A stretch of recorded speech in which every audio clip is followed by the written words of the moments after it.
There's a project somewhere in your life that isn't finished. You know which one I mean. It's been almost started for longer than you want to admit.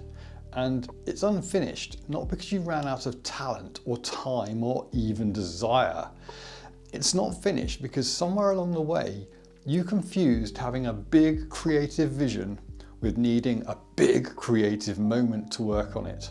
Most people don't have a creativity problem. They have a scale problem. They're trying to solve a big creative vision with emotional energy, waiting for the day when everything aligns, the clear calendar, the right mindset, the long uninterrupted stretch where the work finally gets done. And that day rarely comes. Or when it does, the pressure of finally having the time makes it harder, not easier. This video is about a different approach, smaller, less heroic, much more likely to actually work. Let's name what most people are actually waiting for. Motivation, the feeling of wanting to do the work. The creative surge, the clarity and excitement that says, now, today, this is the day. And it's a feeling. Anyone who's made things knows it. But here's what motivation actually is. It's weather. It arrives, it leaves, it doesn't consult your schedule or care about your deadlines. And if you've built your creative practice around waiting for it, then your output is entirely dependent on conditions you cannot control. Which means the album, the project, the body of work, it gets worked on when the weather's right and installs when it isn't. There's also a second thing happening, and it's sneakier. A big project looked at whole is paralyzing. The full album, the complete course, the finished novel. That's not a creative challenge. That's an anxiety trigger. Like facing a mountain climb in a pair of flip-flops. And the brain, presented with something paralyzing, does what brains do. It avoids. Not because you're undisciplined, not because you don't care enough, because you're trying to process something too large to act on. The fix isn't more motivation, it's a different relationship with scale. In medicine, microdosing means administering a very small amount of something regularly, just enough to produce the effect without overwhelming the system.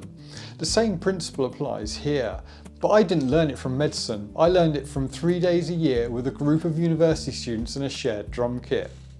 Every year, the University Live Band Society would book my studio for 3 days, and end of year, just before exams or just after, before everyone's scattered for the summer, the remit to record an entire album. 6 to 10 bands, 1 song each.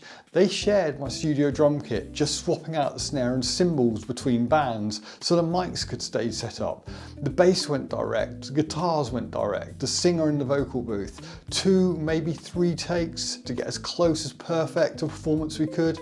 Then we'd reamp the guitars through their own amps after the fact, or drop an amp sim on, and then extra vocals if needed. Then the next band came in, change over as fast as possible, no ceremony, no faffing.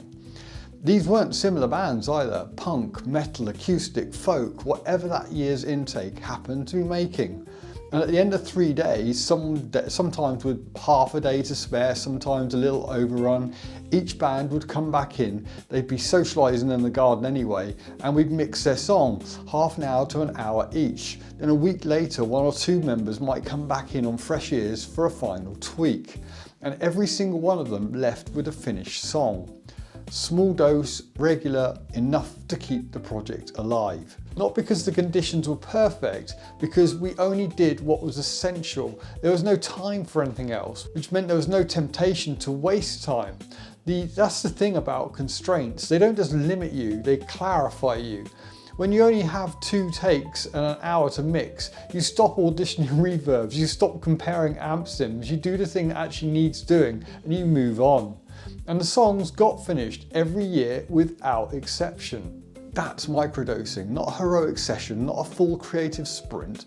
Just today, what is the smallest useful movement I can make?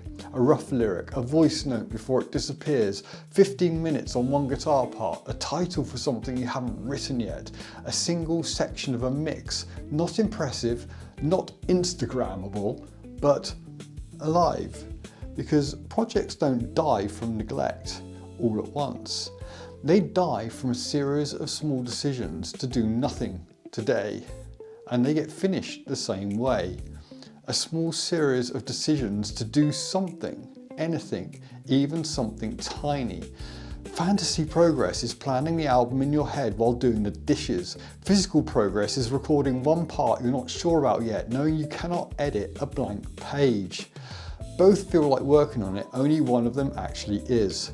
Here's where the 80-20 principle becomes useful, because not all creative tasks are equal. Some are essential. They move the project forward. They change the state of the thing. Without them, the project doesn't exist. Some are beneficial. They improve it, refine it, polish it, but they can only do their job once the essential work exists. The trap is confusing the two. Spending 2 hours getting the reverb exactly right on the vocal that hasn't actually been comped yet, EQing a ghost guitar part, designing artwork for an album that hasn't been mixed. It feels like progress. It has the texture of doing the work, but it's using creative energy on layer 4 before layer 1 is finished. When time and energy are limited, and they always are, the question isn't what could I do, it's what actually needs to happen next for this project to move forward. Protect the essentials and let the beneficial wait. That one reframe will save you dozens of hours of feeling busy while not advancing. Here's what happens when you keep making tiny chips at something. For a while, nothing seems to change. You add a piece, then another, it looks like the beginning, there's still a long way to go. The project still feels big and incomplete, and then you step back and you realise the thing is nearly there. Not because of one big breakthrough, but because of all the small moves you've already forgotten making. That's the compounding effect. It's quiet, it doesn't announce itself while it's happening, but it's the most reliable creative force available to you. The person who keeps showing up in small pieces, asking what's the next useful move, that's the person who finishes things, not the person waiting for perfect conditions, not the person who needs to feel inspired first, the person who microdosed their way to the end. So, that project, you know which one. You don't need to figure out the whole thing today. You don't need the right conditions or a clear run at it or the feeling that you're finally ready.